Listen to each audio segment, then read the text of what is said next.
Hello, everyone, and welcome into the Fantasy Football Universe. We are back today with another edition of the Divisional Superlatives, handling the AFC West today.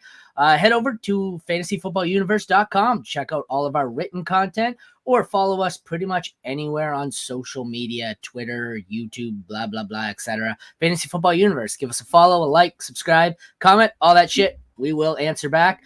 As most of you have done yesterday, I didn't realize how many of you actually will comment until I said, hand in your rosters for roster audits, and I got 95 million messages. So apparently people pay attention. So we're here today doing the AFC West. I am in the middle. You can find me on social media at FF Mad Scientist. At the bottom, we've got Jesse Moeller at JMoeller05. Up top, we have live on location. I believe he is in Hollywood, just outside Joe Mama's house. That is Hollywood Jack up top. He is there. His computer is going to melt in the sun, I'm told. I believe there's some Hollywood starlets lining up behind him. So he may find himself pretty busy here, so hopefully the wife's not around. He just checked to see if the wife was around. No, yeah, of course. We do what we can over here, but listen, if this show goes longer than 20 minutes, this computer is going to be a puddle. So yeah, this computer's going to be a puddle. We'll try and I think these have been going. There's a joke there that I'm not going to touch, but yeah, we're just going to move on. Moving on. As always, the teams that had glaring spots, I put in the consensus rookie in their spot. Other than that, we pretty much just, this one was pretty easy. We have Patrick Mahomes for the Chiefs, Justin Herbert for the Chargers. Those were the two easy ones. The Raiders and Broncos, I think we all agree, need a quarterback. The two most mocked players to them were Bo Nix in I believe it was the first round to the Broncos, and I believe Michael Penix Jr. was also in the first round to the Raiders. I do not disagree with either of those players in those landing spots. I feel much more comfortable with both of them going to those teams in the second round, but it appears they are both going to go in the first round. So I think this one's going to be pretty top heavy here. We're going to have a big gap between 2 and 3. It's got to be Mahomes, Herbert, and then I think it's Mahomes over Herbert for everyone in Dynasty and Redraft. Oh, yes? Yeah. Oh, yeah. Okay, so then I assume everyone's comfortable with a heavy gap between Herbert and rookie. Where do you fall here? I was originally in the Penix camp, but I have completed my last round of my little lab scores there, and Penix was actually a big faller for me, and I have Nix above him now. I believe both were slight fallers in my rankings, but Penix fell below Nix. So 1 and 2 are obvious. Where do we go here? 3 or 4? I guess Hollywood. Who do you got at 3? Listen, we're talking about being in Southern California, so why not just go a couple hours to the west or east, rather? Got my directions mixed up, and go to Michael Penix on the Raiders. He's my QB5 over Bo Nix, but it really is going to depend on draft capital, honestly. These guys could switch pretty easily, but if these two situations hold true, it's got to be Penix. That Raiders situation is much better. I don't trust Sean Payton. He's got to build it back up from the ground. And I don't know if Bo Nix is the guy to get it to him, but with just Cortland Sutton and the ghost of the talented Greg Dulcich there, who knows what he's going to be upon his return. Give me Penix and Devontae Adams, Jesse's favorite fantasy player of all time, by a million miles. Like I said, though, in this hypothetical on Mock Draft Database, both of these guys go in the first round in the teens, which I think is ludicrous. So what do the Raiders pick? 16, 18? We're going to have 5 quarterbacks go in the top 18? 13, I think, right? Yeah, they're like right behind the Broncos. Fucking ludicrous. Yeah, Broncos are 12 and Raiders are 13. Yeah. That's so hot. So draft capital is going to be, the same for both of these guys, but that's ludicrous. How about you, Jesse? What do you got? If the Denver Broncos take a quarterback, they need to trade up. Don't do Bo Nix. That just seems like wasted. At least with Penix, like you're kind of doing what you did. He had the Rome Odunze, who was the Devontae Adams prototype in Washington. You would put him there. He gets the actual Devontae Adams, like the real carbon copy. He gets that there. He gets a professional, like a good NFL tight end. I know we didn't see him play much, Michael Mayer. And then he has another good wide receiver, my other boy, Jacoby. The Raiders just have all the guys I like, I guess, apparently. The Broncos situation, there's not another NFL wide receiver on that roster besides Cortland. I know people love Marvin Mims, but the dude's either a 5-yard just little hitch or he's going 80 yards downfield. There's nothing in between. So yeah, I want the Raiders. Like we saw that situation. It's much better. I want nothing to do with the Broncos quarterback. Like if that's the guy, he's probably going to be late first round pick. Just no, thank you. I'm just passing that. No, I don't know, man. I have faith in Denver's ability to select a quarterback. After they had Peyton Manning, like they had some studs. We got Russ Wilson, Brock Osweiler, Drew Lock. Like this is a proven track record of studs here. I think if Nick's, I can't keep fucking straight facing. Don't forget their previous track record of Jake Plummer and Jay Cutler, and it gets better. Studs before Manning Jake too. Cutler was good by those standards. Fuck. Hey, Jake Plummer wasn't bad either. I mean, he was more Arizona. He had the one good year in Denver where they lost in the playoffs. But hey, if they get that level of play of quarterback, like that's a massive improvement over what they had last year. So that's true. So with these landing spots, both of them going in the teens in Dynasty, are either of you taking either of these guys over Herbert? No, hey. Oh hell no. Why? No. Why? If you do that, just asking. Just asking. Retire from fantasy. As far as redraft goes, what do we find one of these landing spots more appealing? The Raiders, probably. Yes, 100%. Like it's just a more functional offense. Like they have, like we have NFL players that are caliber. They can step in and play. They just need a quarterback. The Broncos, I just don't know. Like their problem, maybe they get Brock Bowers. That makes it more interesting. And then if it's whoever the quarterback on the roster is, like I can't remember even who his name is. It's somebody that's blanking on there. So if they don't go Knicks, then it's like a little bit more interesting. But yeah, like they just need help, man. Their offense line's kind of in shambles too. So the Broncos seem like an offense I'm just gonna fade this year, to tell you the truth. I just don't want to invest in the Broncos offense. And I got that name for you. It's Jarrett Stidham. And we know that Sean Payton hates rookies, right? So that's the big Sean Payton. Stidham was good in Vegas. But if they do draft Bo Nix, are we really putting it above Sean Payton to start Jarrett Stidham all season? It could happen. It just seems like a disaster. Stidham was all right in Vegas. He wasn't terrible, but if the words he uttered were that the Raiders were, what did you say? They were a better offense or a more, I forget what you said, but if you're the other team and the Raiders are the better offense, you probably shouldn't have a job as a GM. Down the stretch, they were competitive. Like they had a good defense. It was a lot more functional. And even if they have Gardner Minshew as their quarterback, we've seen like he can at least sustain an offense. It's not the best in the world, but you can live with that. All right, let's go to the next position. Go ahead. I was just going to say Denver's on the Las Vegas Raiders plan. You hire the big name head coach for a massive deal. And then after a couple of years, you realize he's absolutely washed. You fire him, and then you bring in the next guy who's functional. So the Broncos are just a few years behind that plan. Could they end up with the biggest quarterback dead cap and biggest head coach dead cap in history of the NFL all at one time? Is that possible? It's just elite management. Let's move on to the running backs here. So this one's interesting because I don't know if any of these, we have two incumbents who, as of late, I've heard a lot of rumblings that the Chiefs are a sleeper to draft a running back. The Broncos could definitely take one. But so we've got two rookies, two incumbents. We've got Pacheco for the Chiefs, Javonte Williams for the Broncos, Blake Corum goes to the Chargers, and Trey Benson goes to the Raiders. This one is pretty close for me.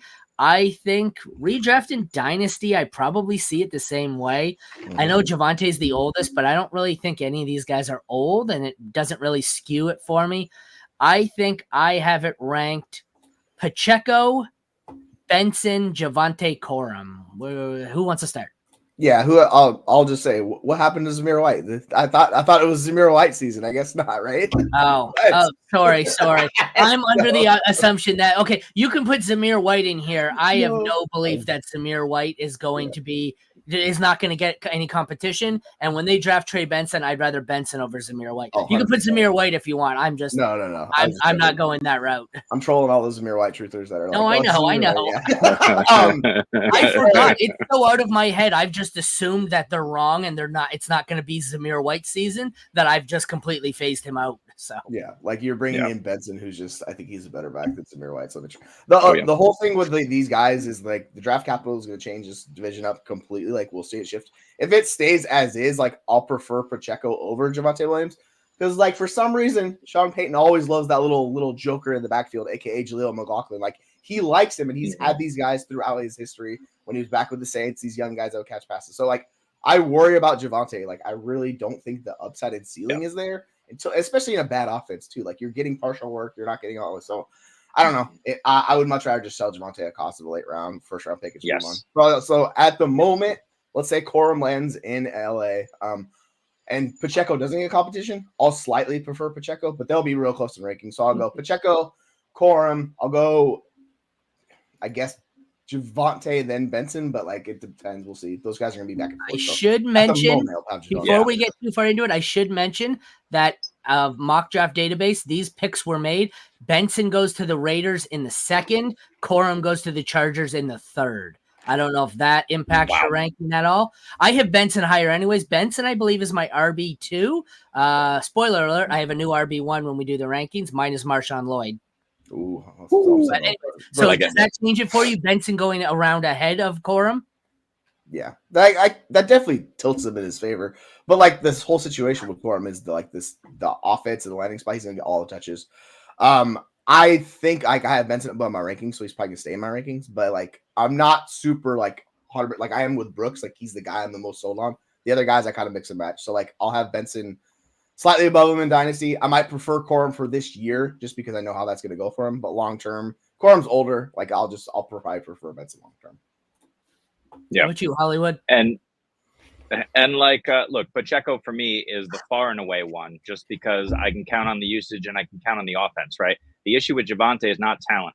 It's situation. And as Jesse mentioned, that offense is likely to be atrocious, whether it's Stidham or a rookie. They just don't have the pieces there. So Javonte is actually my 4 here. I'll go Pacheco. And then it's going to be really close if these end up being the landing spots. I'll slightly prefer Trey Benson here, but it's super close there between Benson and Corum. We know Corum is going to get plenty of looks with his old college coach and Jim Harbaugh, and we know that Gus Edwards should not be handling more than 200 touches like he did last year, although he managed to mostly stay healthy. So for me, Pacheco, Benson, Corum right there neck and neck, and then Javonte significantly lower. We know Sean Payton is a wild man. The offense is terrible, and Jaleel McLaughlin and Samaje Perine, and they might draft someone else. So who knows? Yep, 100%. How about redraft? What do we got in redraft? Pacheco. I'll go same. Sure thing. Same? Mm-hmm. Pacheco for sure. And then I might actually, the more I think about it, I'm more in on Benson with the Raiders. So I probably might have him go 2. Like I might put Benson with Corum. The more I think about it, they're really close. Yeah, I'll take just the upside with Benson, I guess. Yeah, I think redraft for me. Redraft is a Pacheco by a mile. Obviously, that would be a lot closer if the rumors are correct and the Chiefs draft someone. But this division. Just looking at it, this could conceivably see all 4 running backs in some form of a timeshare. Or like a split committee. I mean, that pretty much fucking Jeremy over there with your bag. Trying to save my computer here, bro. So, like, I mean, the NFL is heading away from the bell cow back anyways, but these 4 look like they could all end up in timeshares next year. So I think I go Pacheco, Javonte, Benson, Corum, but I don't know. I'm not sure Corum doesn't lose his job. They got what, Gus there now? Yep. I'm not sure Corum does. And that's it. I think Gus does what Corum does. I think Gus is bigger at it though. So I don't know. I don't think people understand how big of a role Pacheco had last year. He was above 60% snap share, and he had a 70+% opportunity share. Like I was getting absolutely fed in the Chiefs offense. So if he doesn't get significant competition, he's got the highest floor and likely the highest ceiling of these guys. And I don't think he gets significant competition, right? Aaron, you mentioned, and I think that's a good point, that Kansas City could draft a running back.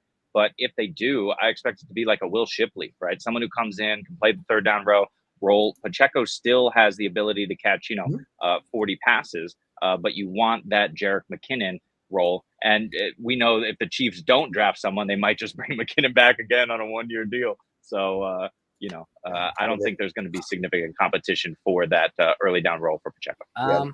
They had just top 30 visit with Jonathan Brooks just came in, so it's very interesting to see how that that'd be round 1, that just I don't know, that just seems wild to me. But they did it before that does seem wild. They did it 4 years ago? Do these 3 letters of fear sway you at all on that? CEH? What CEH? Brooks is so much better. No. I like SC's call Blake Watson. I like Blake Watson too, but that would be fascinating to see. Like he's gonna be late round. That would be good. Yeah, that'd be a guy you stash. All right, let's move on to wide receiver. Oh, we have more rookies in this one. Just one actually. Oh, I wonder where I'm gonna go here. we have Hollywood on the Chiefs, Cortland Sutton on the Broncos, Troy Franklin, I believe, going at the end of the first. No, that wouldn't make sense because the Chargers pick early, so this would be a early second round pick. Early second. That makes sense. Troy Franklin to the Chargers, Devontae Adams to the Raiders. You guys take a shot at that while I double check where Franklin went. That's interesting. I'm going to jump in on this before Jesse has a chance and just put Devontae as my wide receiver 4 in this group. Franklin in the second round. You're dead to me. You're dead to me. second round, 37th overall for Troy Franklin. It doesn't matter where who is throwing the ball. Devontae Adams, we know that. He's just elite. Next to these guys, it's no competition.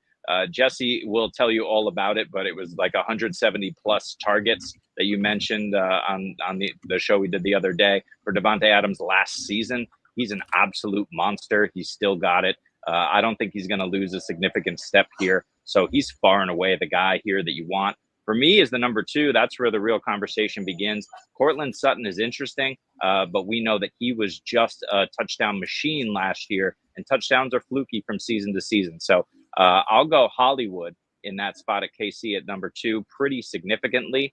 And then because I really hate the situation for Sutton, I'll go Franklin 3 and Sutton 4. But those guys are close. I don't really want much to do with them in redraft. And in Dynasty, you're just hoping this would be a great landing spot for Franklin, but I don't think he gets it done year 1. You know what's funny? I think my Dynasty rankings and my redraft rankings for this one are completely opposite.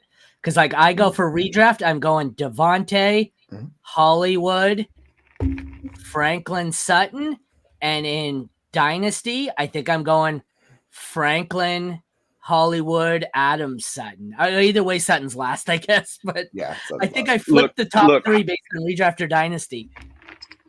Hollywood Jack not taking Hollywood as the wide receiver 1 is a bit of a mistake here, but we'll go with Devontae still.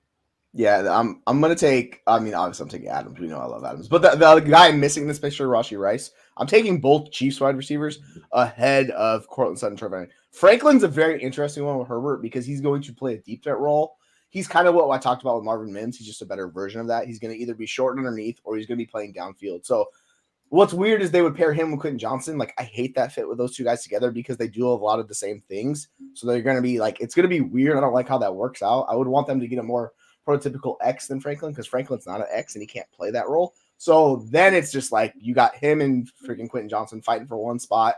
Yeah, I don't like that fit at all. So ideally they get somebody else who fits better. But if that's the case, then it's just gonna be kind of ugly in LA. I'd go Adams and then the 2 Chiefs. Then I guess Franklin over Sutton, but like Sutton's a better. I'll take Sutton in redraft. He's just forget better. Ugly in LA. Do we see a wide receiver 2 in this entire division? Like what? Hollywood maybe? Adams low end?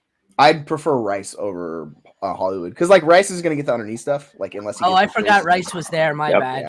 Yeah. I was assuming he was in prison, like everyone on Twitter says. Well, we have to just talk about Rice for a second, right? Because we had Drew Davenport, you did, Aaron, on the show last week talking about it, and then this lawsuit came out with the injuries, the people who were injured in the crash, and some accounts freaked out. Drew Davenport came out on Twitter and said, this has kind of been misreported. Yeah, the lawsuit is what the lawsuit is, but this is also normal for people injured in a crash to file this level of lawsuit. So while that's an issue for Rashee Rice in his pocketbook, it's probably not an issue for the Chiefs and the league in terms of additional suspension. For me, I put Hollywood there because I think 3 teams in this division have the same problem. Rice and Brown, I think, are both wide receiver 2s. Sutton and Mims, I think, are both 2s. Franklin and QJ, I think, are both 2s. I think Devontae Adams, as old as he is the only legit alpha receiver in this division. I think the rest are all wide receiver 2s who need someone else above them. And then if they also have a decent, like, if they bring in Penix, he'll be able to at least support Adams. And then the guy that we're talking about, Jacoby Myers, like, I wouldn't shock me to see him higher because, like we saw how the Raiders worked last year. Like, I would be much more interested in that passing attack than like the Broncos passing attack or anything like that. So at least there's that. If you had to pick a receiver, go ahead. No, you're on. If you had to pick a receiver off the board or on the board here, who finishes highest this season in this division? The guy way over there. The guy in the Raiders. 100%. Yeah. It's Okay. Devontae. All right, go ahead. Sorry, Jeremy. Go ahead. I was just gonna say, let's assume that's the case, Jesse, where they get Penix in Las Vegas. How do you rank those 4 receivers between Devontae, Jacoby, Hollywood, and Rice? I would do Javonte, or sorry, not Jesus, Javonte. I can't even talk. Devontae. Devontae is the better version. Devontae, and then I'm gonna take Rashi. It's gonna be real close. Because like we've seen what Mahomes does in that offense, but they've never really had a good third option. So like then you're deciding between Kelsey and Brown as like who you want to do. And I can't fade Kelsey, so I would probably fade Hollywood Brown. I would have him really close to Jacoby, but then I would have like I might add just like he'd probably be my wide receiver 34. Jacoby would be like wide receiver 38, something in that range. That's an interesting thing I hadn't considered, though, factoring in Michael Penix. I have 2 schools of thought there. Adams with a rookie quarterback. I feel like the rookie quarterback might pepper him, but I feel like if ever there was one of those diva receivers who's going to lose his fucking mind with a rookie quarterback missing him frequently, I feel like Devontae Adams has Steph Diggs potential here to just go. I mean, he was already pretty close to just say, fuck this, trade me. So. Like, I don't know if this is going to be a great situation. He seems like he'll be the guy throwing his helmet on the sideline when the quarterbacks missed him. The rookie Penix has missed him for the 3rd time in the game. So, I mean, he was catching passes from Rod Favre last year. He's still on the team. So I think he'll be okay. But yeah, like to your point, star receivers like Adams, like you got to figure out a way to get them involved because like we saw when he didn't get the ball, he was pissed off last year, because he's the best one, like one of the best wide receivers in football. So he should get the ball.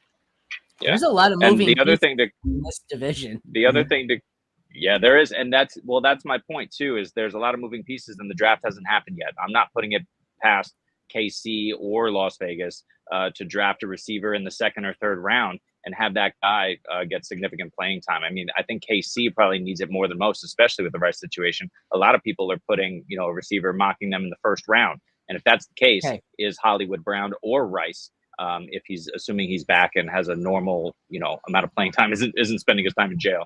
Is that going to be a situation for them? If the Chiefs at the end of the 1st round draft a wide receiver and it's anyone besides the top 3, are they the number 1 receiver in fantasy or ADP in this division? Say it's, I don't care who you want, Franklin, Brian Thomas Jr., either Texas receiver. Are they the number 1 in this division? In Dynasty? Yeah, they would be the wide receiver for whoever it is. Like if they need an X wide receiver, they don't have that. So they're targeting someone like Brian Thomas Jr. or A.D. Mitchell at Texas. Like those guys pair. That's the dream quarterback for those guys because they need someone who's willing to throw those passes, right? So like I think that's an ideal spot. I'm going to be in on those guys. They'll be my wide receiver 4 locked in. All right. Any final thoughts there before we move on to tight end? I know we talked about Denver like trading up. What if the Raiders trade up for a quarterback? Like it's Tom Telesco. The guy just loves to spend money and throw stuff out there. He doesn't think long term. So I think if that happens, that could completely shift all of this for us because like they could trade up to the 4th quarterback. So I think that's interesting. I don't want them to trade up. I put the Raiders in the realm of one of those franchises where I just assume everything they do, they're going to fuck it up. So I think if they trade up to get Jaden Daniels, I think I'm going to be lower on Daniels because I'm just going to assume, Daniels is a bust because they're fucking terrible at drafting quarterbacks. So it's like Cleveland. You assume Cleveland trades up and drafts Caleb Williams at 101. You assume Caleb Williams is a bust until he goes to Tampa Bay. Then he'll get a $40 million a year contract. That's just me. I have low faith. Well, it's like with the Steelers. You assume the Steelers draft a receiver on day 2. You assume he's going to be pretty decent because they have a fucking track record of doing it. So. Yeah, people forget like they're pretty good with like wide receiver evaluation, but they still miss too. Like people don't talk about the bust they've had. Calvin Austin, but exactly Austin was later, but he's around 3. So now we have an interesting one here. Redraft. I think this is. I guess it's interesting here, but Dynasty.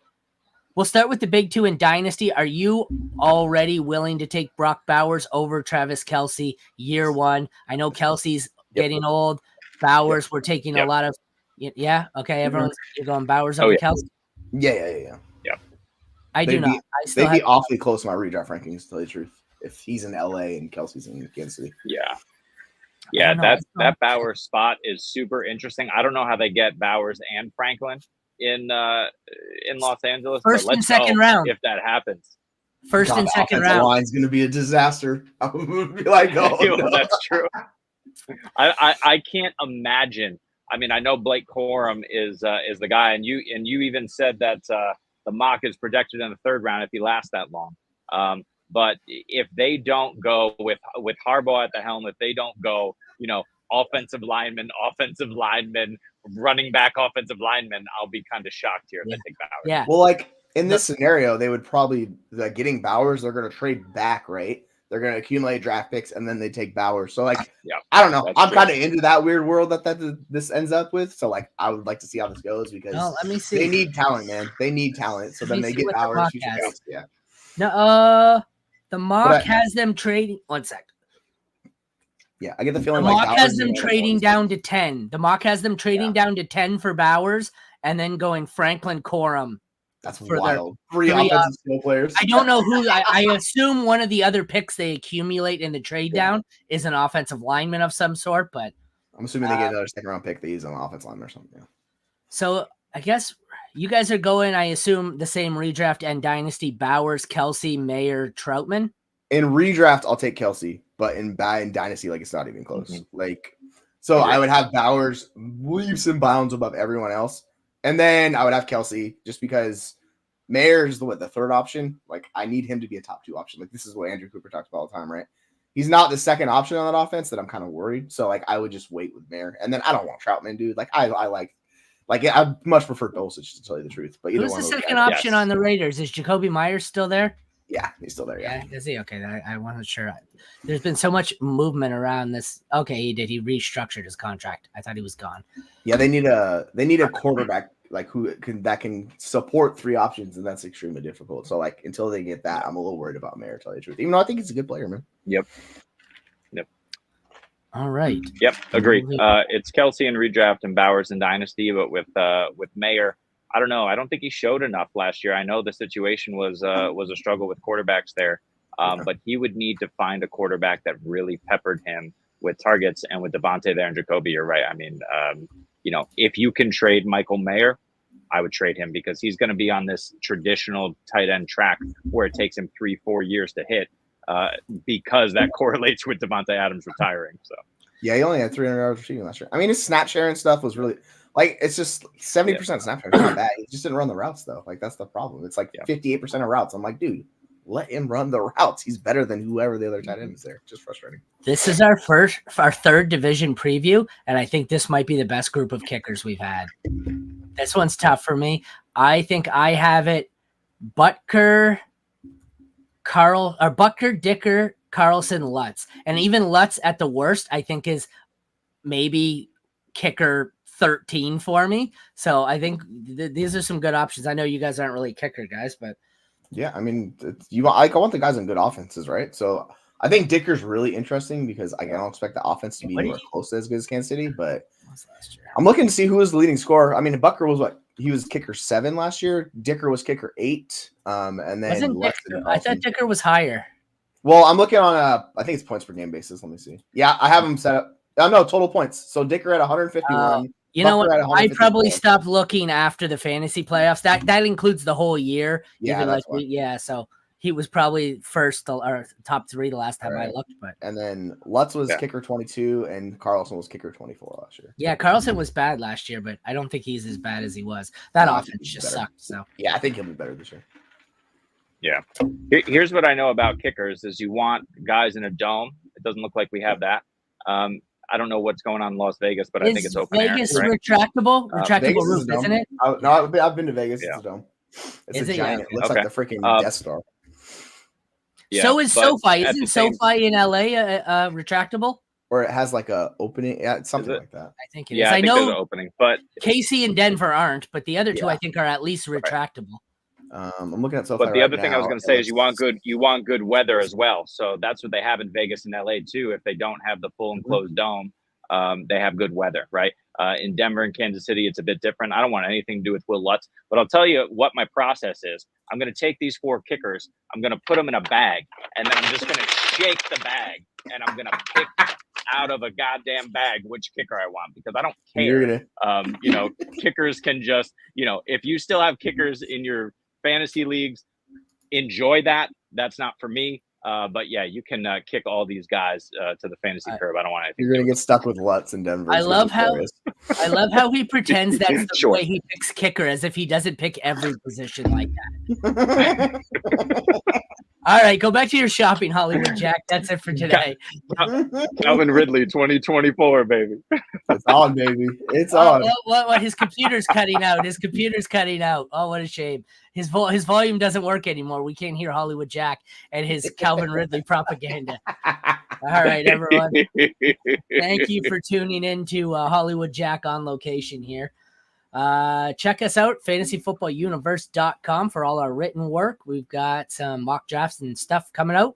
All our rookie profiles are up, unlike the rest of the people who are just starting to put them up now. We are 150 deep already. Like I said, Fantasy Football Universe on any social media, Twitter, YouTube, Instagram, TikTok. We are everywhere. Like, comment, subscribe, anything, follow. We hit you back on everything. We've got a series starting next week before the draft. We're going to do some roster audits, roster reviews for some of the listeners. So check back for that next week. The rest of the week, I think we're going to finish off the rest of these divisions here. We will be back again. Oh, actually, we will be back tomorrow at noon for one of these, but I believe we're going first at 10:30 a.m. We are doing a live 3-round mock draft on Sleeper with Pat Fitzmaurice. Join us. I will repost the link. If you want, go over to Fantasy Football Universe Twitter account and scroll through. Within the last day or two, the Sleeper link should be there if you want to join it. There are still room for a few people. I will also post it again once we're done this. So check back for that 10:30, the mock draft, probably live another division after that at noon. For Aaron, Jesse, and Hollywood Jack, thank you for tuning in to the Fantasy Football Universe. We will talk to you tomorrow.